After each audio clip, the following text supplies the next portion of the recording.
Hey, gorgeous. Are you ready to turn on the light switch of your soul and live an authentic, radiant, unapologetically pleasure filled life? I'm Penny Vandersloot. I empower women like you in their midlife who are struggling to love their body and prioritize pleasure, play, and passion, and invite them to discover their powerful, untapped sensual, sexual, and feminine energy so that they can feel confident, free, and in love with their body and life. I'm a pleasure activist and adventurer, feminine empowerment coach, and conscious creative and connector. I'm a wife, a mother of two teens, and host of this podcast, Turned On, Wild, Free, and Sexy in Your Midlife.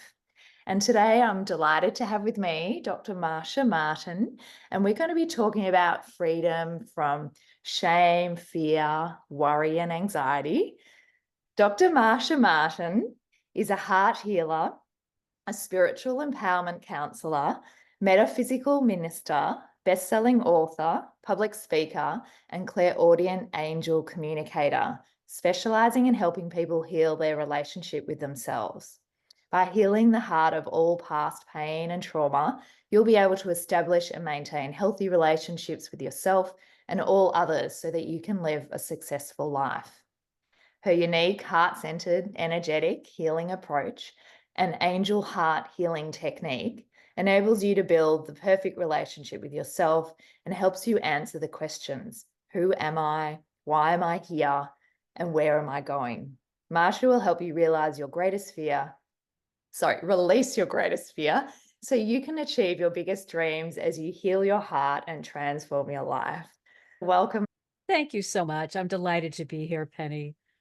It's so good to have you here. And I'm really curious to start with what it is that turns you on in your life. I think for me, the most fun I have every day is talking with angels.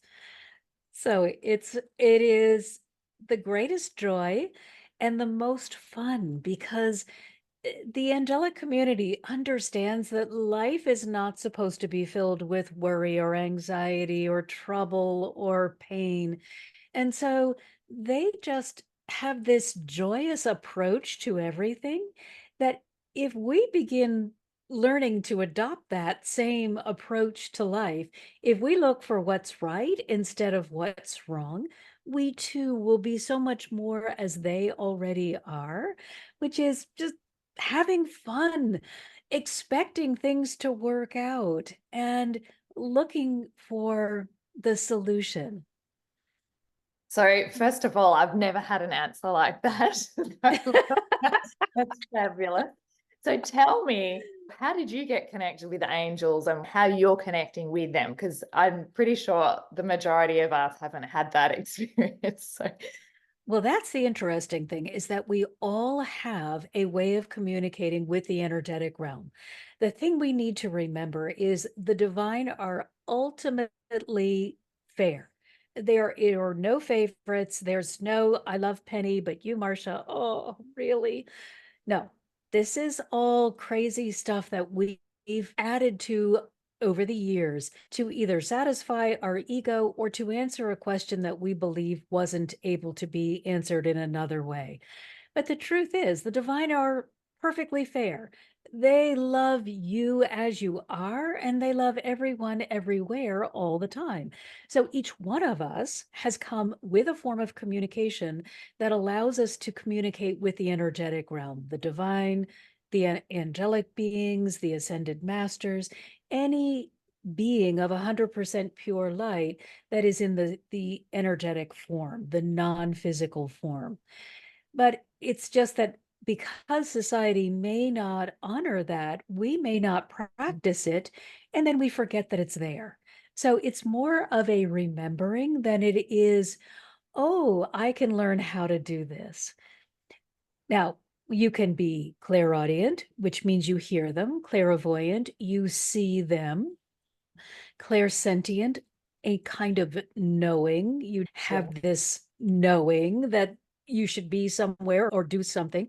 It's really any of the five physical senses have a complementary clair sense, but the ones that are most common are that hearing, seeing, and feeling. And I think if you don't know where to begin, begin in the feeling place Mm. because that's the most common. And certainly all empathic people are going to have that sense very easily acquired or most easily discovered. It's not acquired because you already have it. You're going to just have that, oh, I feel like I should do this. Begin listening to that, begin honoring that, and then begin paying attention to the fact that when you do that, you are able to then get more things happening that you desire. So would you also So, describe it almost like intuition? A lot of us will refer to this uh, yes, knowing, absolutely. yeah, inner Absolutely. guidance, That's and yeah. yes. It's like having a one-way telephone conversation. They are constantly sending you messages. But if you're not paying attention or your phone is turned off for whatever reason, then those messages are just going to be there, but unacknowledged. It's you taking a moment to acknowledge all of the ways in which you're being communicated with. And as you start paying attention, it will appear that suddenly they're sending more. That's not really happening. What's happening is they never stop sending messages, but if you're not paying attention, you're not able to receive them.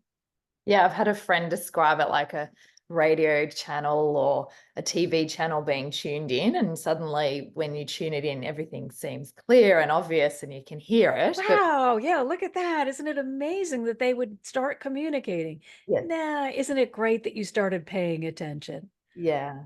But it's great too that you're highlighting that this is there always and it's about us tuning into it, which is what my whole concept of turned on is. It's about us turning ourselves onto the channel or the frequency or the way of being that feels most alive for us and most aligned. And you're really saying the angels or the angelic realm or energy divine is there to support us in doing that. And I think it's looking at life differently. So if we look at life as though joy is the ultimate pinnacle, it's the ultimate point of connection, then we will understand if I am striving for joy in my daily life, in my interactions with others, in the work that I choose to do, all of these other things that are necessary to sustain this pinnacle will be added onto me. In my doctoral dissertation, I compared Maslow's hierarchy, which says, you kind of have to climb up to get here, to the life of the Christ, which stayed here and showed us that from here, everything is available. If we believe that we must climb the ladder, then that's what our life will be like. And often we won't get very far because it's discouraging. So if we just let go of all of that and say, you know, I really want to just look at life as a way to find joy. What do I need to do? What do I need to focus on? What do I need to add into or take away from my life that will allow me to be in this place of joy? If you make this your focus and your goal, you won't have to worry about all of the incidentals because joy is the ultimate and it will draw to itself everything that's necessary in order for you to sustain it. So many people struggle with purpose and what am I here for and what should I be doing? And you've actually just beautifully summarized it as purpose is joy and finding joy and sustaining it and nurturing that feeling. And it's quite simple. And I think this is where our conversation can go because so much of our life in this 3D world is about fixing things and something's wrong and I should be doing things. And like we wanted to talk to, there's stuff that I need to worry about, I should be concerned with, or I'm anxious about it because I'm not meeting those requirements that I think I need to be meeting. So, shall we And unpack a little I'm bit? now a particular number, and this number says I should be here doing this. Yeah. Well, then we grow up into that, don't we? The Oh, yes. educational system and our parents and our comparison with everyone else. We think, well, if I'm not like them, something's wrong with me. Can we remember that when those numbers first became popular, the lifespan of most of us was considerably shorter. So I now say to people, and so what if you lived to 120? Would you be as concerned about being in your 40s, your 50s, or your 60s if you knew, okay, I'm not even halfway, so I can experience so much more? I think it's time to stop having a number conversation and start having that, what brings me joy? How can I feel good? What would make me feel as though I am contributing to myself and to the world in a way that is meaningful, positive, and fulfilling? Yeah, it's brilliant because we are so concerned, particularly in our midlife, that there's time running out or that I've got to get through this period because it's so challenging. And I've been told that it's going to be horrendous and I'm losing all these parts of myself that I really loved or that allowed me to be validated in the world, like my beauty or my physicality or health, all those sorts of things. So, what is it we can be doing when we feel the heaviness of surviving in this world? Get- People have had some pretty horrendous things happen to them, or they're living through grief, or let's not Oh, diminish things that people are living through. absolutely. I mean, this world is not designed to be a free pass for anyone. We have to understand that challenges are going to occur. That doesn't mean that you are bad. It doesn't mean that you're getting paid back for something that you did in another life. And it doesn't mean that you're being punished. The first thing we need to remember is the divine do not punish. That is not part of their agenda. However, as people agreeing to a life journey, we have said yes to specific challenges because we believe these challenges are going to give us a broader perspective. They're going to teach us something that we wanted to learn, or they're going to give us a perspective that we wouldn't get without them. So, if we can first get rid of all of the guilt, if you run into an illness, a divorce, a loss, something that you feel was unexpected or defines you negatively in some way, let's let go of the guilt. Let's let go of, what did I do to deserve this? You did nothing. At some point along your journey or in your pre life choices, you said, I want to experience this because I believe that it will give me something that I want to learn. So begin from the place that this is a challenge, not a punishment, and then understand you have everything that you need in order to meet this challenge successfully within you, because within you is your connection to the divine, and the divine are complete. They already have everything that you could possibly desire or need, and it has always already been created.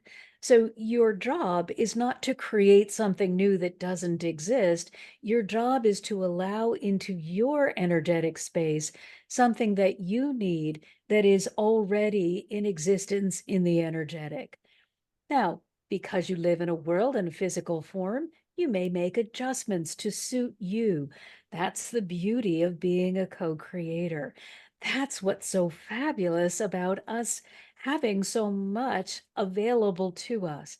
But we don't ever have to think, well, I'm not worthy, or there's not enough, or it doesn't exist. Everything you need already exists in the energetic form because energy cannot be created or transformed. It already is.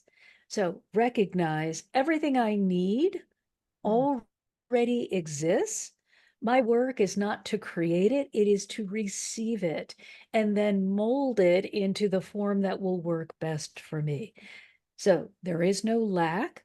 That is actually something that cannot exist because everything is already, although it's very easy to perceive when we look at our bank accounts or any deficit in our lives, it can appear that there is lack.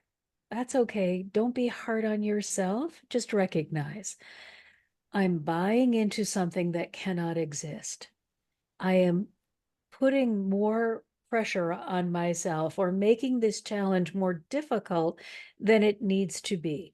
So if I start allowing instead of rejecting, denying, or cutting myself off, I can move through this with less pain.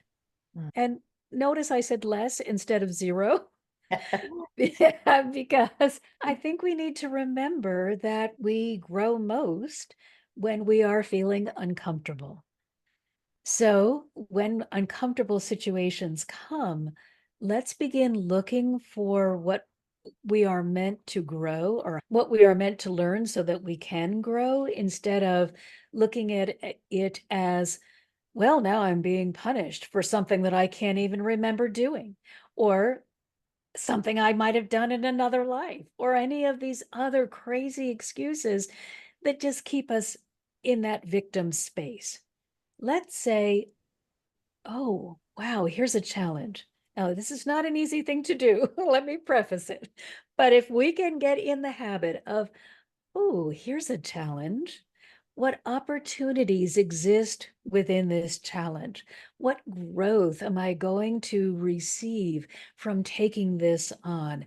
I am so excited that I have grown beyond where I was and I am ready to grow more. And here is this challenge presenting me with this opportunity.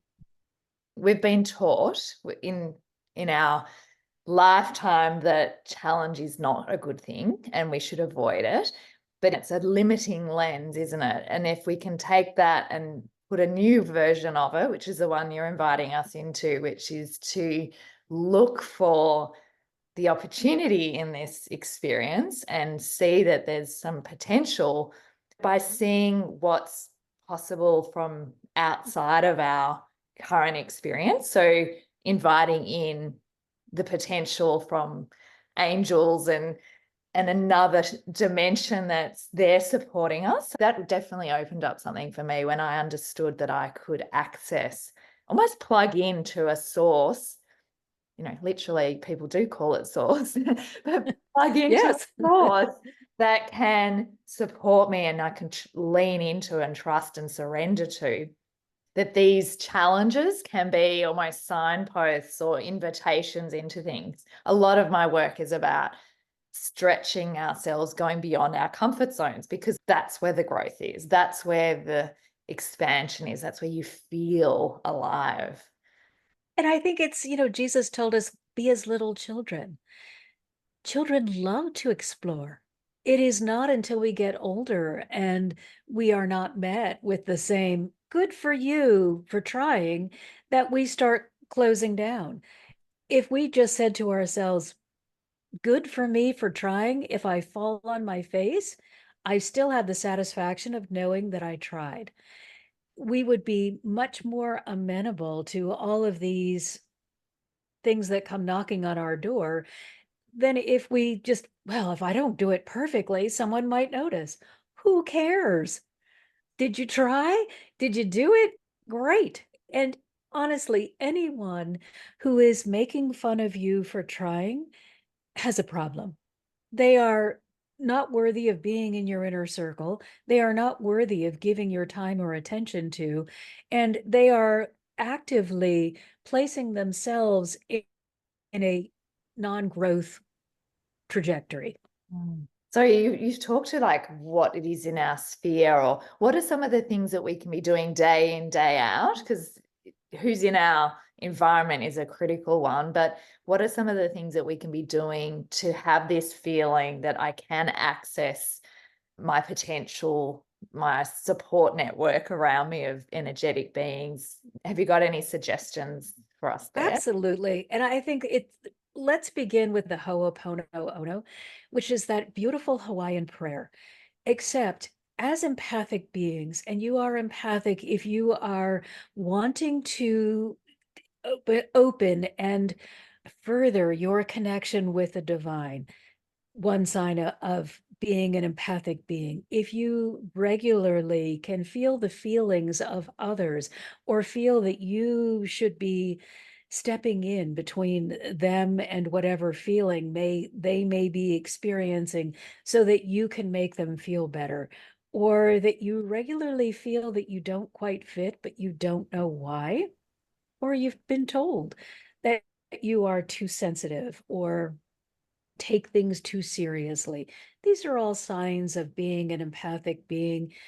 But honestly, if you are interested in connecting with the energetic realm, that's a pretty big indicator that you are deeply empathic, highly sensitive, and are just needing to fill continuously with that divine input in order to navigate the world.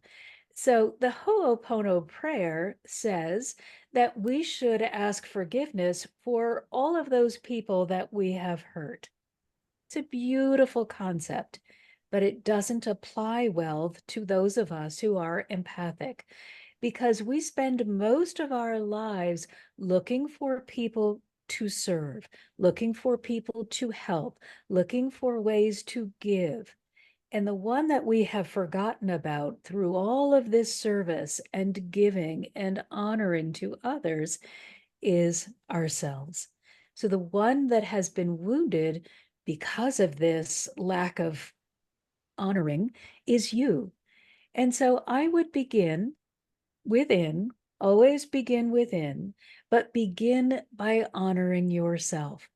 I remember when I first recognized what I had been through and had refused to acknowledge. And I said to myself, I am so sorry. I just started to cry because it was the first time I had been acknowledged for what I had been able to overcome. So begin there. I am so sorry. Self, only use your name. I am so sorry that I have ignored you and been unkind and almost cruel to you, that I have asked you to do so much more than you believed you were capable of and never said thank you. I'm so sorry that you have gone all of this time giving to others, and yet I have chosen not to give to you.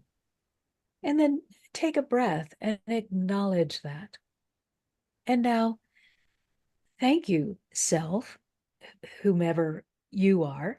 Thank you, self, for loving me, for being there for me, for not giving up on me, for being there when nobody else was willing to be, for honoring us through all of these challenges and times and all of this confusion. And then I would say, I love you. I love you. And I'm so grateful that you are here in my presence, that you have chosen to go on this journey with me and to let me see how much we could grow together. So thank you for being there and loving me and honoring me and supporting me. Even when I didn't know how to move forward, you were there and you have been there and you continue to be there. That quiet, small voice that says, it's okay. Honor that. Because if you are refusing to honor yourself and you think that you can make it work out if you just put all of your energy outward, at some point, this is going to cease to exist. This is going to become so neglected and so destroyed and so overburdened that it will cease to exist. It will just be a tiny little ball. So begin within by acknowledging and honoring the sacrifices that you have made and begin offering love, love and acceptance to yourself. So we often look, like you've said, outside of ourselves for affirmation and acknowledgement and to be seen. And what you're inviting us into doing in that beautiful way is to see ourselves first and to acknowledge ourselves. And we often talk about you've got to fill your own cup before you fill others, but this is just a beautiful way of giving us access to doing that without physically going and doing things to fill our cup. It's about that emotional filling of our cup, because so often we've gone to others, the people pleasing, the meeting everyone's needs. And the best way to see ourselves is to do exactly what you've suggested, is to notice when we felt hurt and to apologize to ourselves and go, I'm so sorry, I didn't understand that that's all you needed in that moment and I didn't give you the time. Well, and I think it's society has not taught us to measure how we are feeling. And especially if you are a sensitive being, you measure your worth by how you have been able to make others feel. And that is not a good measure. That is not a good indication because you don't know what they are going through. You don't know what's happening inside them and what is leaking out from them that you're able to pick up. And what I have learned over the years is that if I allow myself to be at peace, to be in alignment, to be my highest version of myself, then I give permission for all others to also do that. And I become an example. So, as before, I was the garbage collector. Oh, you're not feeling good. Let me take that, and I'll take this. And oh gosh, yes. And didn't know what to do with everything that I had collected. I just knew that that was my job, make others feel better.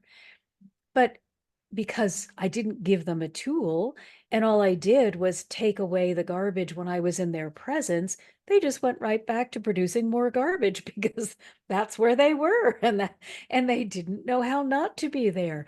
So I had basically done nothing for them and harmed myself in the process. This way, where I am the light of love, where I am the peace, where I am the joy and the acceptance, they see, oh, this person sees me as valuable. This person sees me as worthy of capable. Maybe I can become those things because this person is holding that vision for me. And in that way, we become bridge builders. So we become the bridge between where they are and where they want to be. So our job as empathic ambassadors is not to absorb someone else's pain, but to show them that there is a way from where they are to where they want to be. So I think this is really interesting around pain, because we often, and we've been sort of touching on it, we do compare ourselves and we compare our pain to other people's pain, or I haven't had as much as they have, or I need a certain amount or level, or we're really trying to justify and understand why we're where we're at. And I think it's interesting, and we can maybe talk to trauma or the parts of ourselves that have been through some really uncomfortable places, which we didn't necessarily think we could be, but it's allowing those expressions and not feeling judged about how big they are. If you feel it, that's absolutely okay, isn't it? And I think so important to remember we're not all going to have massive traumatic incidents in our lives. However, if you have a long period of something that doesn't feel good, it is going to leave a mark. And that mark may be just as significant as the person that had the massive traumatic accident or incident occur.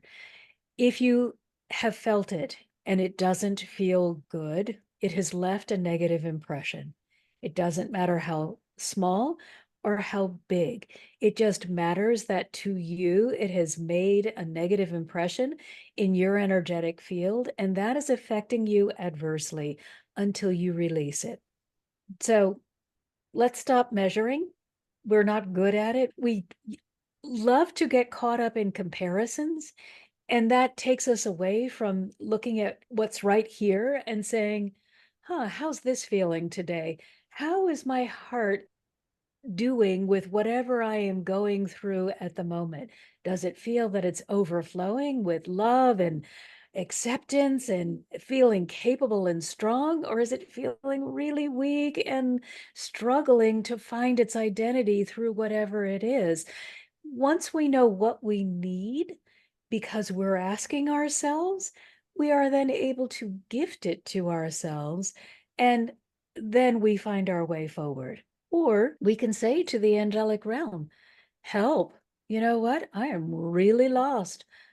I feel very confused. I can't understand how I got in this situation or how to get out of this situation or what it is that I'm supposed to do next. And that is perfectly normal and acceptable. No, we can't usually see our way out of the mess that we've created. If we did, we wouldn't have created it. So instead of getting stuck in the place of, oh, I'm so stupid, let's just turn it off. I'm like, hallelujah. You noticed something was wrong. Great. Now, you recognize something is wrong. Go to your help. Hey, angels, I could really use some support here. I have no idea what I did or what vibrational energy I was holding that created this, but man, I could use a way out. Open a door, a window, the whole wall. It would be fabulous. And because they're not in the mess with you, because they have that overarching vision, as long as you are open to receiving the answer, they will lead you in a path that isn't going to make it impossible. We can only lead ourselves into more impossible situations. They are the ones that can help us see, oh, now I understand. That's your angelic support team. When you start getting those, oh, I just had this great idea, or what if I do this? Or, oh, I get it. Any of those times when you stop and think, oh, wait a minute, that's your angelic support team that are they are always operating. You've just had a moment of noticing. It's that song that you didn't expect. It's the repeating numbers, the synchronistic events, the time where you just ran into somebody or happened to read something or turned the computer to this particular website and there was the answer. These are your angels sending you information that you need. And all your job is be in the receiving seat. But that means you cannot be in the worry column. If you're going to be in the help, help, help, that's fine for that moment. But now you've already asked for help. Get back in another lane. This is the worry, no solution. I'm in a big mess. That's the lane that is over here. The lane that has the answers is right here. They come in through your energetic heart center. So you have to turn your attention away from this place where you just see the mess to this place where you are waiting for the answer, where you are open, where you are saying anything is possible. Everything good is coming for me. Everything works out for me. I'm so excited to get the answer. I can't wait to figure out what the angels are going to share with me this time. Any of those kinds of conversations with yourself will get you out of the worry lane and into possibility lane, and everything is possible. So there's something around consciously choosing to receive. You've mentioned a few times, and I think it's about opening to receive. So you, like you said, will always be receiving messages, but if you're not tuned into them or not willing to take that guidance and follow it, and some of the time I think we get stuck because we're really getting some benefit of being in that worry and in that shame and the spiraling that can come from that, and we might be getting attention from people because of it, or we can prove that we're right because we're stuck in that way. Whereas this is about saying, I want to live in the potential, I want to receive, and I want to see what's available in this new lane. and trusting, because it's going to feel uncomfortable even doing that. Absolutely. And there can be always at the back of your mind, what if I'm not me anymore? Mm. I remember I had two really big log jams. The first was I haven't been able to trust anyone up until this point. So it feels really uncomfortable to trust the divine. And they keep asking me to trust them. So I'm really having a, I'm really struggling with this because what if? And then I had a whole disaster scenario that I added on to that. And the other was, I'm not sure that I want to be you.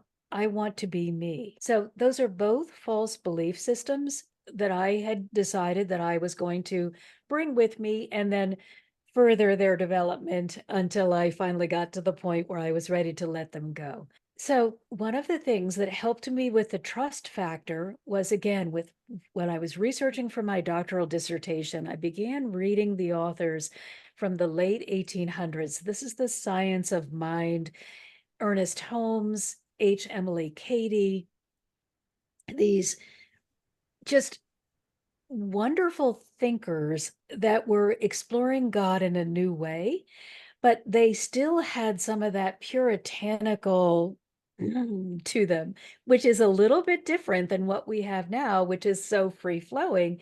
And they would say things like, put God to the test. And I would think, I can't do that. That feels very wrong. What if it fails? And then the next thing they would say is, God cannot fail. So I kept sitting with that. Put God to the test.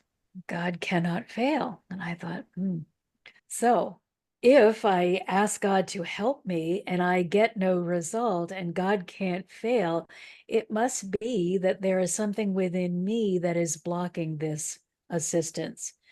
So I guess it is safe for me to stick my toe in that water and see how I can partner with the divine. Do I have to give me up? Well, no, because I'm already filled with the divine, because that's what my soul is. So I am already the divine. I am just allowing myself to become more of what I have chosen to be in this life. We all come with a certain series of things that we're going to use that identify us in this life. But we often squirrel some of them away because we're afraid of them. They might be more than we think we can be, or bring us attention that we think we don't want or don't understand how to handle.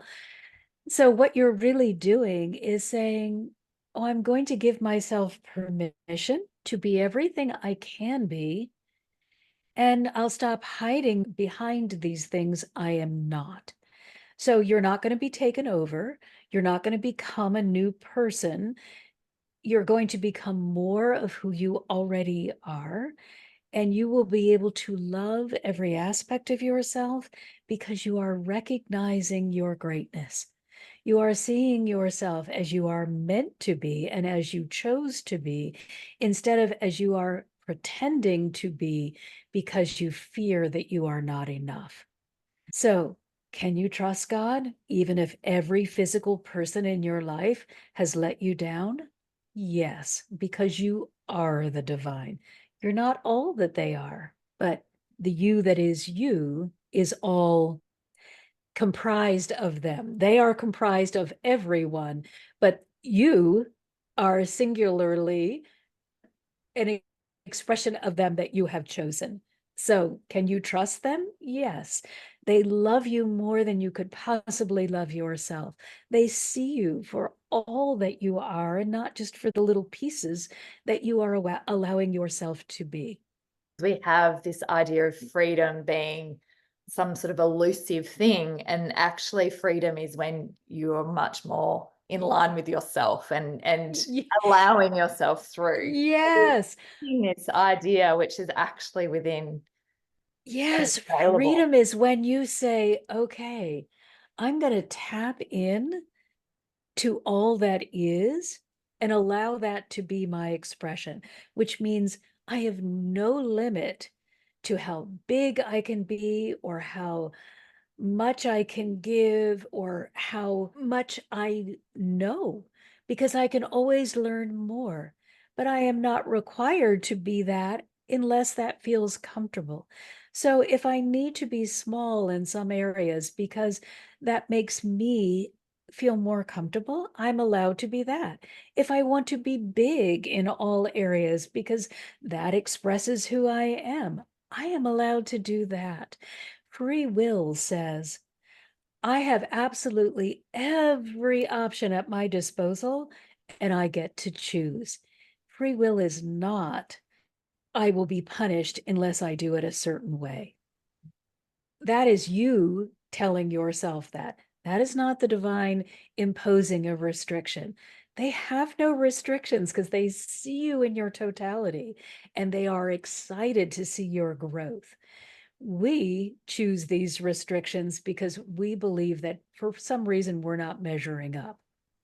So I love that aspect of your answer where it was around choice. We have the options and it's around, like you said, choose the lane or or choose to ask for assistance. Like we have in these moments, and I'd love you as listeners to take away that this is a choice we have in living with our grief or anxiety or fear, or we can choose to have that experience but get another aspect to it, which is that potential, the challenge that it can allow us to grow. But at the same time, let's be very mindful of the fact that you may not be ready, and that is okay. So let's say you're in your fear period, or your grief period, or your needing to hide period. There is opportunity there as well. You do what you can with what you have from where you are, and you allow yourself to feel good about that. You don't always need to be a rock star. You need to process. So, if you are in a time where you are consumed by fear and you have managed to carve out a little time when you can feel good, that is huge. And please congratulate yourself for that. If you're ready to break out completely, then ask someone to support you. Get a counselor that can support you and help you during that. But if you're not ready, that's okay too.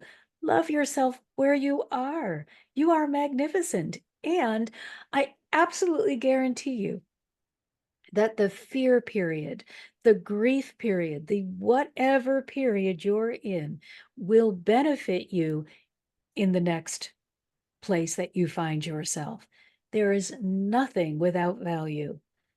Absolutely everything that you encounter has value if you will allow yourself to receive it.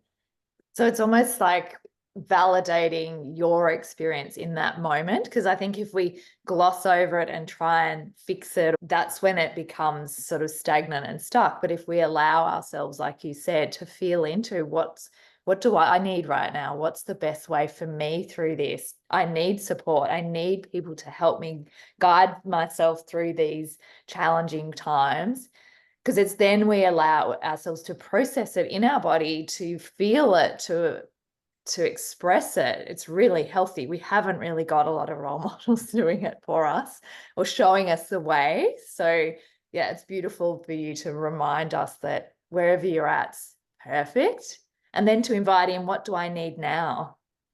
Yes, and I used to identify completely as a failure. And I now, in the work that I do now, use all of those periods and the ways in which I identified with that to help others move out of failure. So I am deeply grateful now for those times when I saw myself as less than, because they have been tremendously helpful in the work that I am doing and in my growth journey. So you never need to say, this is not useful or worthless, or everything you are going through has purpose and can support you in your journey, but you have to allow it. If you're going to deny it, then it will stay in the not as helpful category. So embrace everything. Maybe I don't like what's going on right now, but you know what? It's here for a reason. So, what are you here to teach me? If we can approach everything from, okay, what are you here to teach me? What do I need to learn? What am I supposed to take away from this? How is this an opportunity? We will move through these things much more quickly and with much less pain and difficulty than if we say, oh, don't let it eat you. Take a look at it. Okay, this is an unexpected, unpleasant happening. Okay, so let's take a look at this thing. Am I supposed to grow? Am I supposed to learn a new skill? Am I supposed to let go of an attitude that might have brought me to this place? What is it that I need to learn from this thing so that it can now go away and stay away? So, do you have any other tips for people who are still kind of in their stuckness around fear, worry, shame that we haven't touched on that you think might be a little takeaway? I think if you feel that you are stuck, you've got to recognize that you are further than you realize. So when Yeah. you're stuck and you're not ready to go, you can't recognize, I'm stuck, I'm afraid, I'm worried. It's just worry is correct, fear is correct, stuck is correct. Everything seems right. And I'm saying this from someone who was worried, afraid, and stuck for many, many years. It wasn't until I was like, hey, I feel stuck, that I could recognize that, oh, maybe I don't want to be here. So if you can even begin having the conversation with yourself that says, I feel, you have made a tremendous leap forward. So if you are able to recognize that you are in a negative place that you no longer want to be, the first thing I'm going to ask you to do is say, congratulations, you are amazing. That was a huge positive step in the right direction. Just stay there for a moment. Don't try to take the next step. Just stay there. Just feel what it feels like to be honoring to yourself instead of condemning and critical. Stay there. Breathe that in.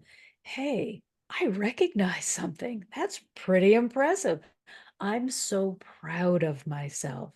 That is going to open more doors than all the criticism and the condemnation have opened before, because that little moment of I'm proud of myself starts taking away some of the fear, starts clearing away some of the confusion and the negativity, and you begin to recognize that you are capable.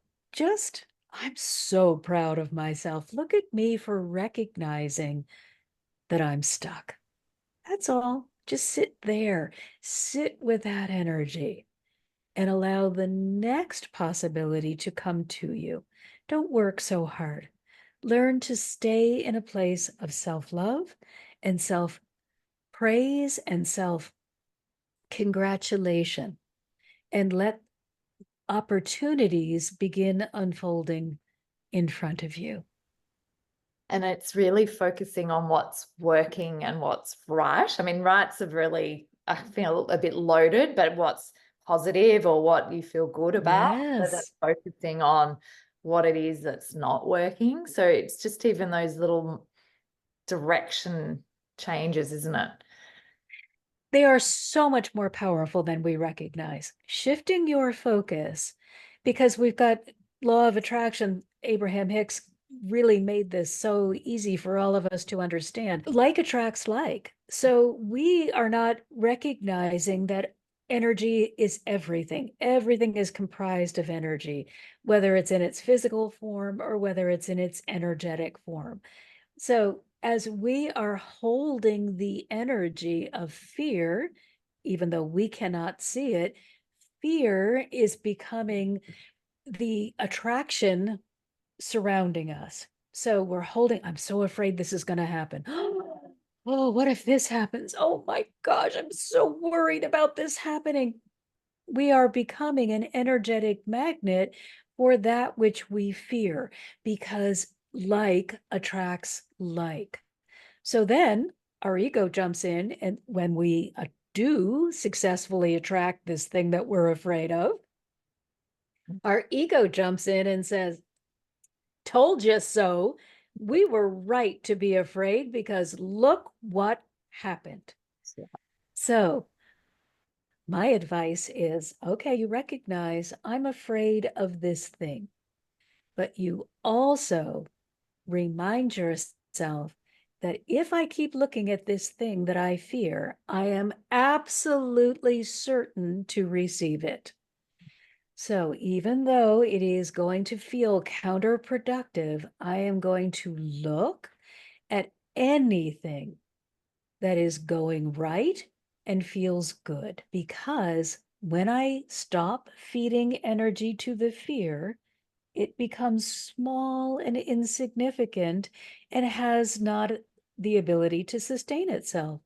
But as I am looking at those things that are good and that feel good and that bring me joy and those things that are working, and I am giving energy to that, and I am signaling to the universe, this is my new attraction point. Send me this. And now the ego will be right again. And the ego can say, huh, look at that. Everything's going right. Well, we must be really amazing because we've got all these good things coming to us. So good. So tell me, is there anything you would love women in their midlife to know that we haven't already touched on or that you feel would be of service? Put yourself first. It was something I did not learn, but it was something that many people shared with me, but I just could not comprehend how it would be possible to put my children behind me or my husband at the time. My job, everything had to go first, and I just had to make it work. If I had understood, I would have given all of those beings that I adore a much better example. I would have given them an opportunity for their lives to be so different than what they were. They are incredibly loving and fabulous people. And I know that they chose their own lives and their own experiences, but I could have made it so much easier if I was loving me and showing them how to love themselves in that way, instead of I was good at being a cheerleader and they were able to love themselves, but they saw me being very derogatory. And that took a toll. And I didn't realize it until my daughter said something to me later. And she said, Mom, I've heard that from you all my life. And you taught me the exact opposite. And now I'm going to say it to you. Don't talk to yourself that way. I was like, oh, okay. Because I would tell her, you're the amazing, you're the most beautiful, you're the most brilliant, you're the most perfect being on the earth. And she was able to receive that, as was my son. But I would say to myself, oh, that was stupid. Oh, what were you thinking? Oh, and believing that that was okay because I was the failure, but they were the success. So I was able to make them feel good about themselves and see themselves as successes. But I thought that I could do it by cutting myself down. But as deeply sensitive beings, that hurt. They didn't like that I spoke to myself in that way. And that could have been a much different teaching that I shared. Your kids notice, people notice when you're Oh, they are like they are absorbing it all. And so I had created a sort of a conflict for them that they were like, oh, this doesn't make sense. Where I wanted to create just a smooth, beautiful highway, I put a lot of bumps in there that they had to navigate because I was sharing two different messages. And it was Mother God who first helped me really understand this. I was probably 50, so I missed out on that chance to get it in that early Good midlife. point though. It's never too late. I You're thank the goodness I point. I got it. But I was struggling because I never wanted to be seen as selfish. And that was one of the labels that had kept being put on me when other people in my life wanted me to do something. So if I was not snapping too fast enough, then I would be told, "Oh, that's very selfish of you." And I would, it was devastating. The empath in me, "Oh, I don't want to be seen as selfish." And so I had this warped view of what was selfish and what was selfless. And Mother God came to me one day and said, "You really don't understand. The most selfish thing that you can do is to give and give and give from your humanness until you are exhausted. Because in your human giving, you create dependence and dependency. You don't teach tools, you teach rely on me. And so you're giving and giving and giving, and you have all of these dependents who are dependent on your giving. And then when you ultimately run dry, they are left destitute. Selfless is when you allow yourself to fill from the divine, and you fill and you fill and you fill until you are overflowing. And then from this overflowing well, you give of your divine knowledge. And in this way, you teach others how they too can fill. And instead of dependent, they become independent and go on to help others. So that was shocking to me when she explained it to me, but I was just floored. And then that was the end. You could no longer tell me I was selfish because I finally understood that they were just asking me to do something for them that they didn't want to do, but were capable of doing, and were manipulating me. And I was free because now I wanted to be seen as selfless, to be giving, to be teaching, to be sharing in a way that they could receive it as well.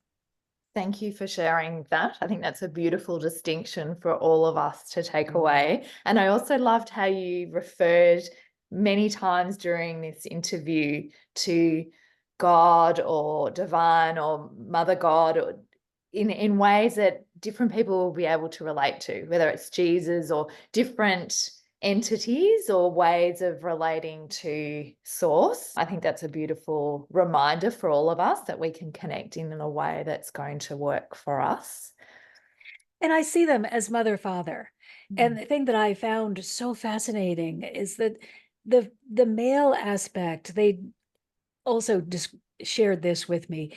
The male aspect is like the foundation and the structure of the house. You've got the foundation, you've got the structure, the walls, the roof, you've got the bones of the house. And it's very important. It's the rules, the laws, the ways, the structure, the way that we don't go insane because of the chaos.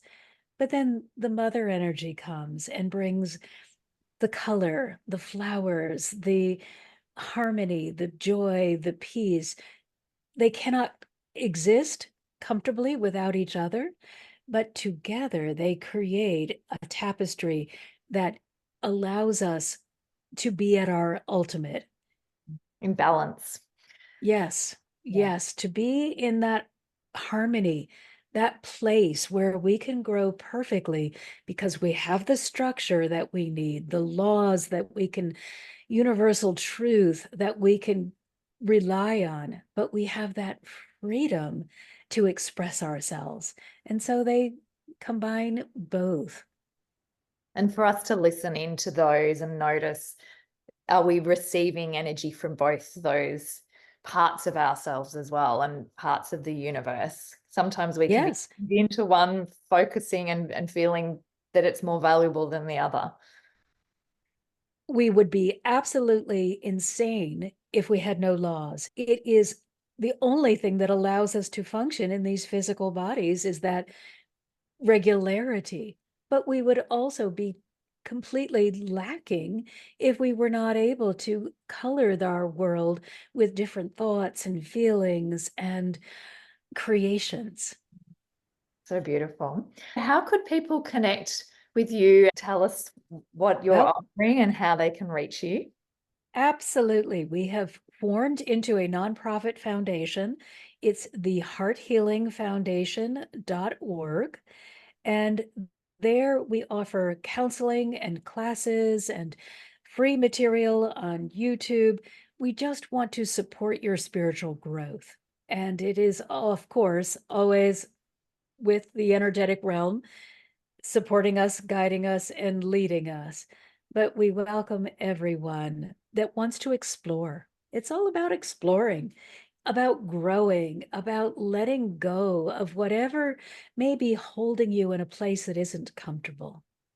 And if you join our mailing list, you can receive a free ebook. It is the 11 Ways We Resist Angelic Assistance.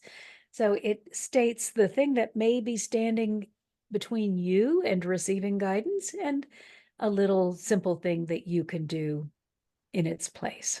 Amazing. Thank you. Thank you for being with us and sharing all your insights and your heartfelt wisdom and guidance. I've really enjoyed this opportunity. If you, as a listener, have gained something, reach out to Marcia, but equally share this episode with others who might gain something from her wisdom and might enjoy it. We'd appreciate that.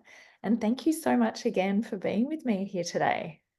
Well, thank you so much. I really have enjoyed the time and appreciate the opportunity.